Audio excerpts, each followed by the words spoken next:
2010 में अमेरिका के एक साइंटिस्ट ने एक आर्टिकल पब्लिश किया था जिसमें यह पता चला कि किसी भी इंसान के ब्रेन में 2.5 मिलियन जीबी स्पेस होता है, जिसमें हम चाहे तो 4 मिलियन बुक्स के नॉलेज को याद रख सकते हैं। ये पावर इंसान के ब्रेन में होती है। इतनी ज्यादा पावर होने के बावजूद कई लोगों को बहुत देर से याद होता है, जिसके कारण वे ज्यादा क्वेश्चन याद नहीं कर पाते हैं। उन्हें बहुत दिक्कतों का सामना करना पड़ता है। टॉपर स्टूडेंट की सबसे बड़ी क्वालिटी होती है कि वो सब कुछ बहुत जल्दी याद कर लेता है। जल्दी याद करने का संबंध आपके ब्रेन से है। यदि आपका दिमाग ही जल्दी कैच नहीं कर पाएगा तो आप जल्दी याद नहीं कर पाओगे। लेकिन आप जो भी पढ़ते हैं वह एक ही बार में आपके दिमाग में समझ में आ जाए या बैठ जाए तो याद करना और दिमाग में याद रखना दोनों ही बहुत ही सरल हो जाएगा। मैं आपको सिर्फ ये नहीं बताऊंगा कि कैसे पढ़े, बल्कि ये भी बताऊंगा कि दिमाग की शक्ति और याददाश्त को तेज कैसे करें।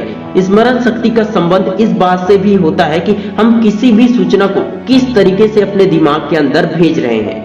मैं पहले भी आप लोगों को बता चुका हूं, लेकिन फिर भी आपको एक बार ये जानना जरूरी ही है कि हम जो कुछ भी पढ़ते हैं ना, तो उसका मात्र 25% हिस्सा ही दिमाग में रहता है और जो कुछ भी हम सुनते हैं उसका 35% हिस्सा याद रहता है। जो कुछ भी हम देखते हैं उसका 50% और जो कुछ भी हम बोलते हैं उसका 60% याद रहता है। लेकिन जो कुछ भी काम हम खुद से प्रैक्टिकली करते हैं उसे हमारा दिमाग 95% तक याद रख लेता है।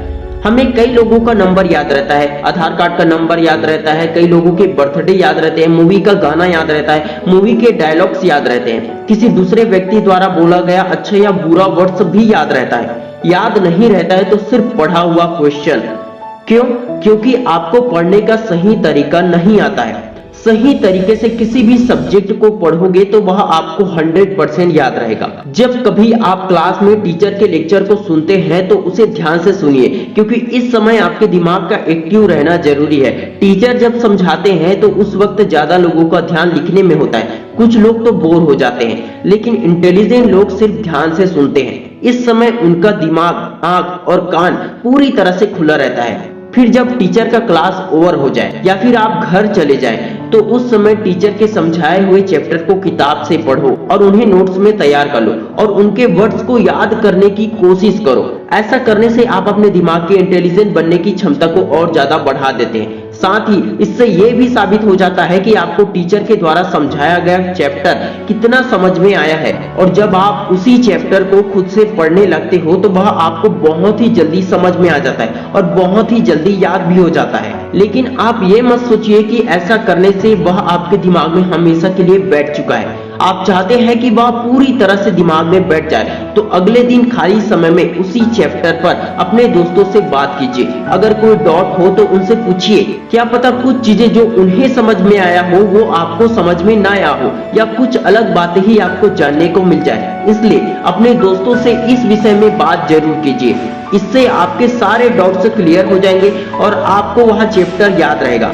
और जब आप उसी को एग्जाम के वक्त रिवीजन करेंगे तो आपको ज्यादा मेहनत नहीं करनी पड़ेगी, बल्कि बहुत ही कम टाइम में बहुत जल्दी याद हो जाएगा। मैंने आपसे कहा था कि हम जो कुछ भी करते हैं उसका 95% याद रहता है। जो लोग नोट्स बनाते हैं ना, वे पढ़ते हैं, लिखते हैं, सुनते हैं और समझते भी हैं। इस तरह से उन्हें वो चैप्टर पूरी तरह से याद हो जाता है और एग्जाम के समय में वे बहुत ही कम समय में याद कर लेते हैं। मैंने काफी लोगों को देखा है जो जल्दी भूल जाते हैं। वे दवाइयों का या काजू बादाम का सेवन करते हैं, लेकिन वैज्ञानिकों ने खुद ये दावा किया है कि इस दुनिया में ऐसी कोई दवा नहीं है जो आपकी स्मरण शक्ति को या याददाश्त शक्ति को बढ़ा दे। यदि किसी डॉक्टर के कहने से आप दवाई लेते भी हैं तो वह सिर्फ आपके आत्मविश्वास को बढ़ाने का काम करता है, आपकी कमजोरी को दूर करने का काम करता है। जब आप ये भरोसा करने लगते हैं कि मैं ये दवाई खाने के बाद तेज हो जाऊंगा या मेरी स्मरण शक्ति बढ़ जाएगी, तो यही भरोसा ही आपको याद रखने में मदद करता है, न कि दवाई। जब आप अपनी स्मरण शक्ति पर भरोसा करने लगते हैं तो वह सचमुच बढ़ जाती है। आपको अपने अंदर किसी भी प्रकार की कमजोरी आने नहीं देना चाहिए। हमेशा स्वस्थ और फिट रहने वालों का दिमाग तेज चलता है और उनको याद रहता है। आप अपने अंदर किसी भी प्रकार के नेगेटिव विचारों को ना आने दें। जितना ज्यादा हो सके अपने आत्मविश्वास को बढ़ाएं। रोज खुद से कहें कि मेरी याददाश्त मजबूत है और मैं जो भी पढ़ता हूँ वो सब कुछ मुझे याद रहता है। मैं स्वस्थ हूँ, मैं इंटेलिजेंट हूँ। रोज प्राणायाम और एक्सरसाइज करते रहिए और खुद पर भरोसा कीजिए। यदि आपने इस वीडियो को पूरा देखा है और इस वीडियो से आपको हेल्प हुआ है तो कमेंट में लिखिए मेरी याददाश्त मजबूत है। इससे आपका आत्मविश्वास और भी ज्यादा बढ़ जाएगा। Wish you all the best दोस्तों। मैं शिवानंद साहू आपके सपनों को दिल से सपोर्ट करता हूँ। जय हिंद, जय भारत।